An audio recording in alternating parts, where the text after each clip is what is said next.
Next time you see me, I will be a contestant on America's Got Talent. Hi guys, I am back in my room. It's been a long, stressful fucking day. But I got 4 yeses. So as of right now, I'm gonna be a contestant on America's Got Talent. I will give you guys more details tomorrow morning because I am fucking wiped. But 4 yeses. Really crazy. Really crazy. Worth it. Crazy week. My nerves are shot. I need a fucking drink. Lychee martini, preferably. I'm gonna go to sleep, and I will talk to you guys soon.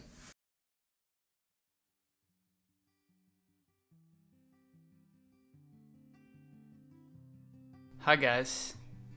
A year to the date. A year to the date I auditioned, had arguably the biggest audition of my life.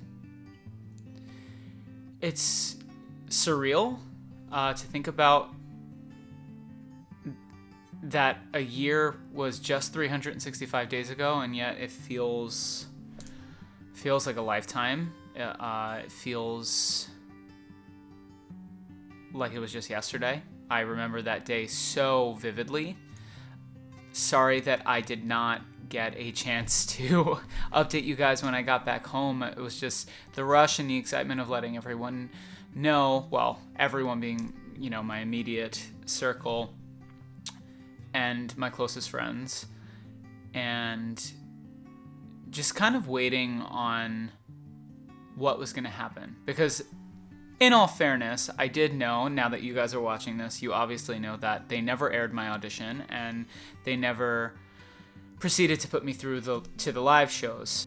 Granted, they did say that they had at any moment a right to not put contestants through, and just because you got 4 yeses did not guarantee that you would make it through to the live shows. However, I was under the impression that the producers really liked me. My audition had went really well, and so I thought that was going to happen. In hindsight, they always say hindsight is 20/20. I think that it's for the best that it didn't happen. Being transparent, I have always kind of avoided these shows. America's Got Talent had reached out to me several times for several years, and I never really wanted to go that route. I didn't want to be compared to variety acts. Now, America's Got Talent, for those of you who maybe have never watched or do watch, from what I understand, it is a variety show of talent. And that's not discrediting anyone who's appeared on that show. I think that the talent there is incredible. I was surrounded by amazing talent. If I ever was going to compete on a talent show, I, in my mind, always wanted it to be a vocal competition. And it's funny because I get millions of comments telling me to audition for shows like The Voice and AGT and American Idol. And of course I have. And I've made it pretty far down the line with all of these shows. And to be honest, the reason why I stopped auditioning for them was because I didn't want to feel like I needed to rely on a viral TV moment to make it. And I was tired of the process. A lot of people think, for those of you who aren't singers, you don't just go to live television and sing in front of Simon and the rest of the judges. You have to go through a rigorous amount of producer rounds before you ever even make it to California to be on television, which is exactly what I did. And with COVID, of course, it made that process even more complicated. But, like I said, I kind of avoided these shows, and for some reason this year, one of the producers, he actually had reached out to me for American Idol, and I had auditioned via Zoom, and I think I did pretty well with the audition because he had called me and it seemed as if he was going to tell me that I was going to be on the next season of American Idol. And he asked me all of my information again, all of my legal information. And I told him my birthday and he actually said, "Oh my God, I am so sorry. Unfortunately, there was an age limit and an age restriction with American Idol, and I was just a year over." And so he said to me, "Don't worry about it. I promise I will be reaching out to you with another opportunity." So I didn't get to tell anyone what the judges had said to me, except obviously the people that I had told immediately when I had gotten back. I remember that day, the audition day. Guys, when I tell you I don't get nervous, I've been auditioning my whole life. I went to college for musical theater. We practically had to audition for class every single day. I mean, it's what I was trained to do. And of course, I'd get nervous if I really wanted something. But I remember, hands down, that this was the most nervous I probably ever was, because I felt like there was so much riding on this audition. I felt like it was like my ticket out almost. I felt like it was like, I don't want to say what I deserved after such a difficult time in my life, but it felt like poetic justice. It felt right. It felt like it was supposed to happen. And so I was trying to calm myself down and not let my nerves get the best of me. And obviously, you guys could see I coached myself through a lot of it, and I wrote myself that letter, which really, really helped. And I strongly suggest that if any of you ever are feeling away, doing that, write a letter to yourself from the future. I think it's so therapeutic. But anyway, I had felt like my rehearsal time wasn't good. I didn't feel like I was properly warmed up, because I felt like I was in a hotel room with other people. I didn't feel like I can warm up to the best of my ability. And so my rehearsals, I felt like didn't go as well as I had hoped. And when you get nervous, that affects you physically, obviously. And so you start tensing up. And when you're a vocalist and you have a range, sometimes it's not as easy to access those parts of your voice when you're nervous, because you start tensing up. And so I long story short, I felt like my rehearsal was shit, and I got nervous, and I was like, oh my God, because before I left, I was rehearsing every day, and I felt amazing. I felt great. My voice felt amazing. I felt like I was really ready. And then when I got there, I was like, holy shit, this can't be happening right now, And so it was my time to audition. They brought me into the building, because there were a few different buildings that you go in and out of. They brought me to the stage. I was waiting in the wings, and just so everyone knows, shout out to Terry Crews. He is the sweetest human being on the planet.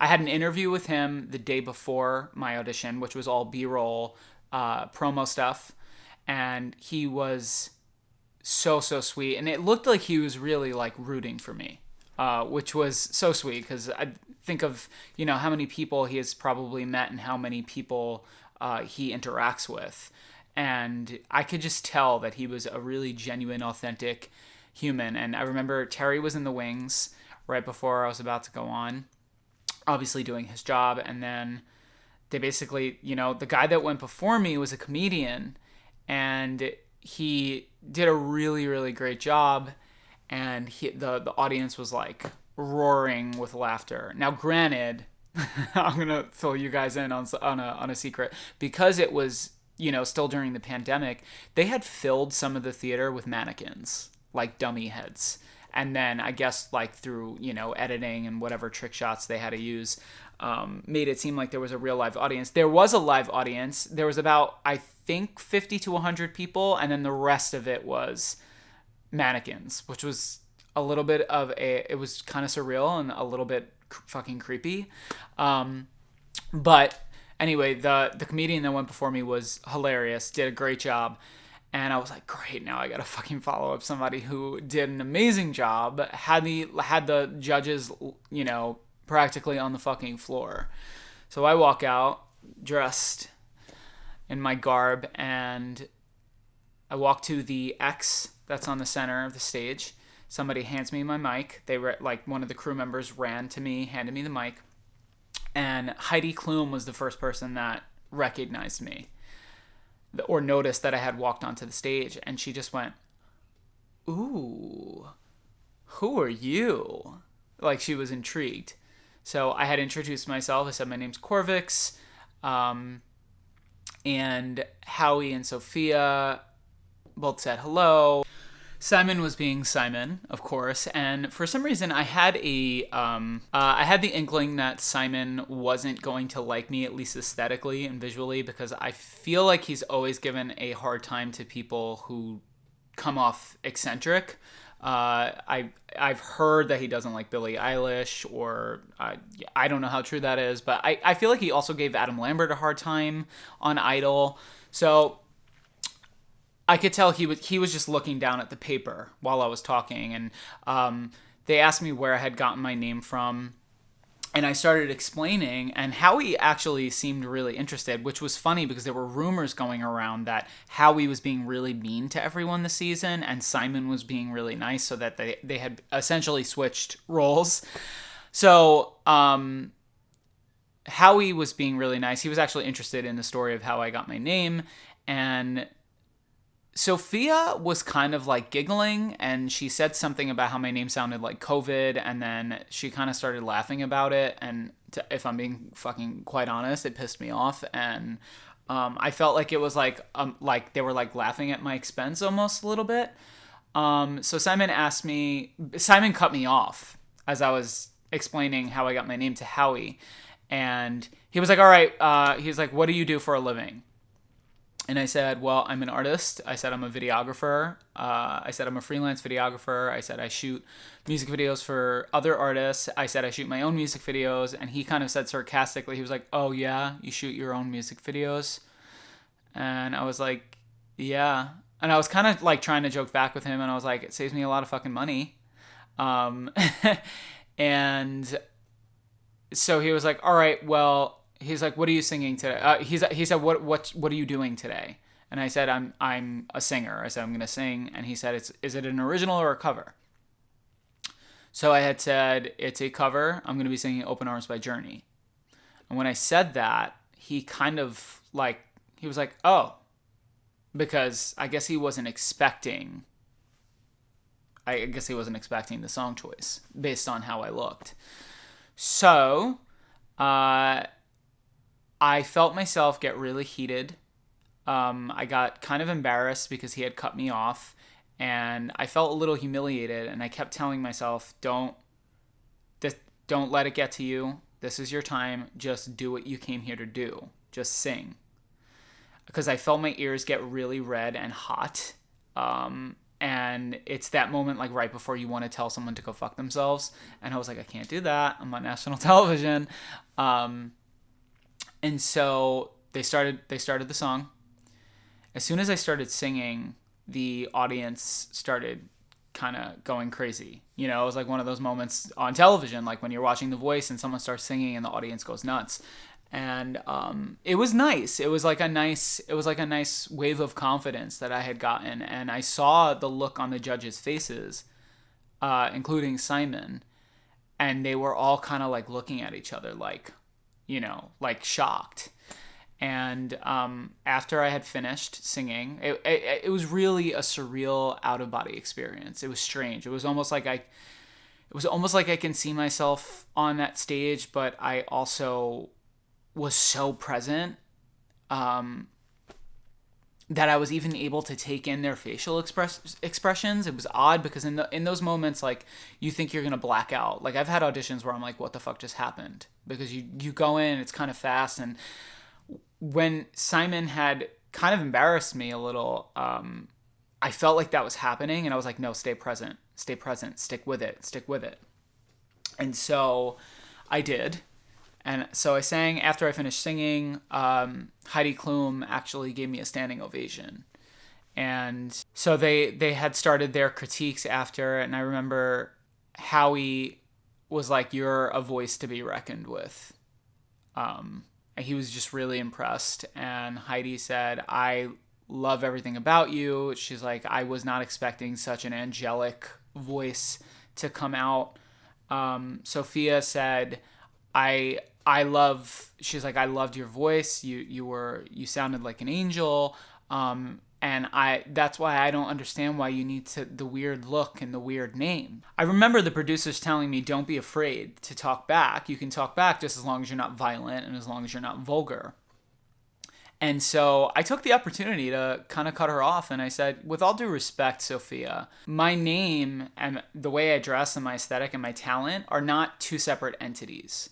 I said they should be seen as one, and the audience kind of started clapping for me because I guess I had, kind of clapped back at her after she kind of was like making fun of my name, and she didn't seem like she liked me at first.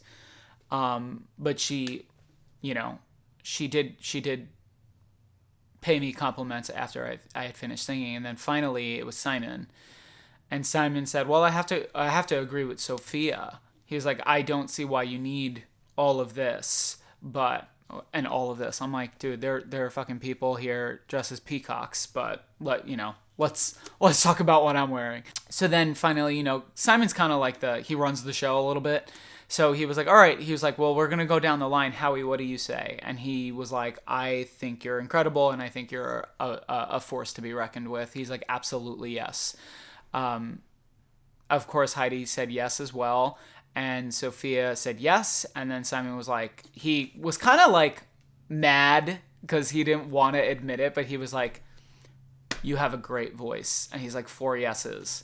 And then right before I had walked at it was just like a weird, crazy, surreal moment. And it's funny because you look at people on television and you're like, oh my God, here we go. Like, you feel like it's kind of dramatic. And like, I was just like so happy. I was relieved because it was this sort of pent up stress and anxiety for almost a week, and it all culminated in that moment. And I was like, oh my God.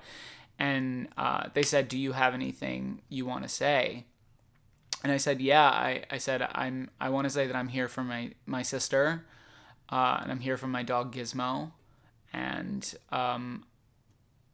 that you can break a narrative. Anyone that's watching, if you feel like you're stuck in a cycle, you can break that cycle, and you can break that narrative, and you can do anything you want. I also said, and Heidi, one of the other reasons that I came here was to get an exclusive invite to your Halloween party this year.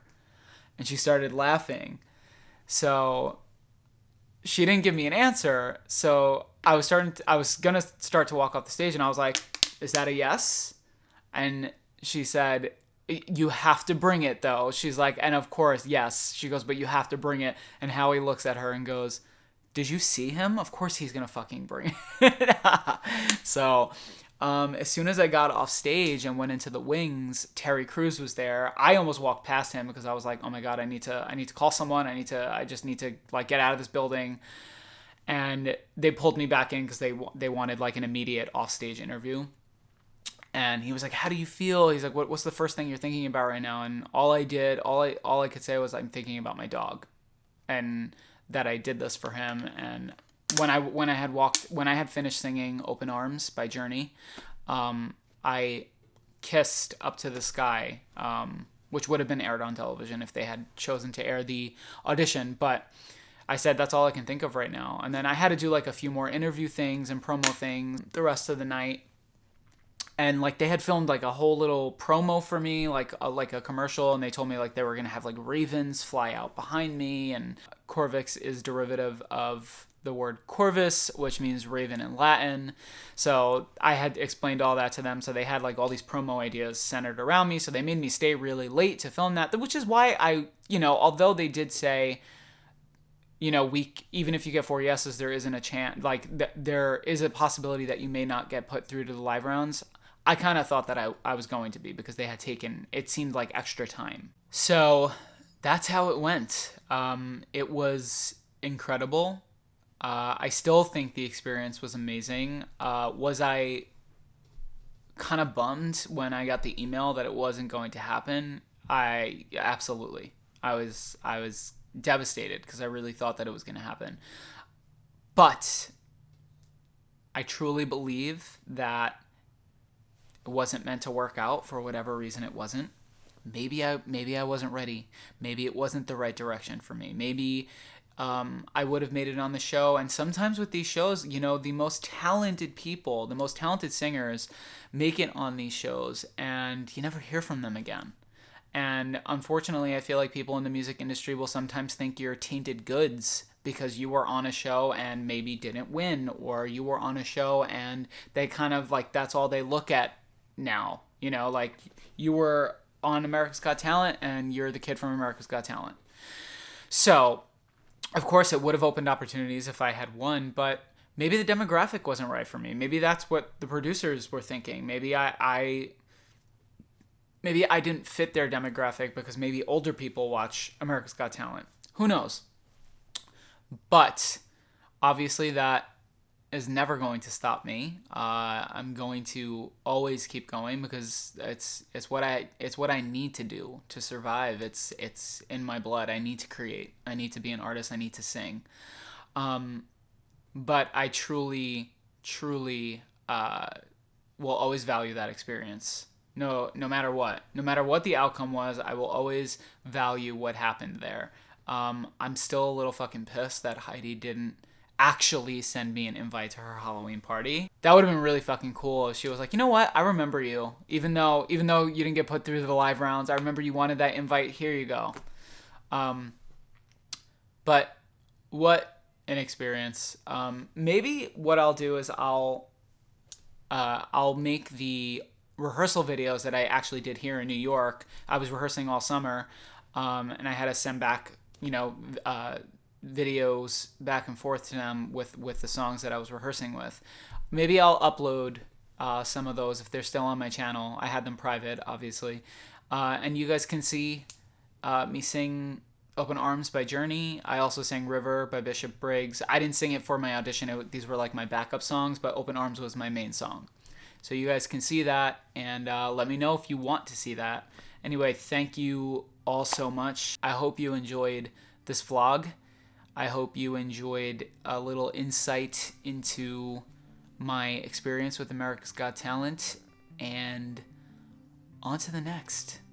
Bigger, better, never stop. And that goes for anyone out there. If you ever feel discouraged, if you feel disappointed because you wanted something to really work out, know that it didn't work out because something bigger is headed your way. Truly believe that. Anyway, thank you guys again. And of course, stay tuned because there's more Corvyx shit coming. I love you all. Bye. Hi guys, it is Saturday, March 27th at earlier than I ever want to fucking be alive or awake again. But right now, Mr. Joey Dean and I are on the way to Newark Airport. Because what you guys don't know yet, but that you are finding out right now as watching this video, is that I am going to be on America's Got Talent.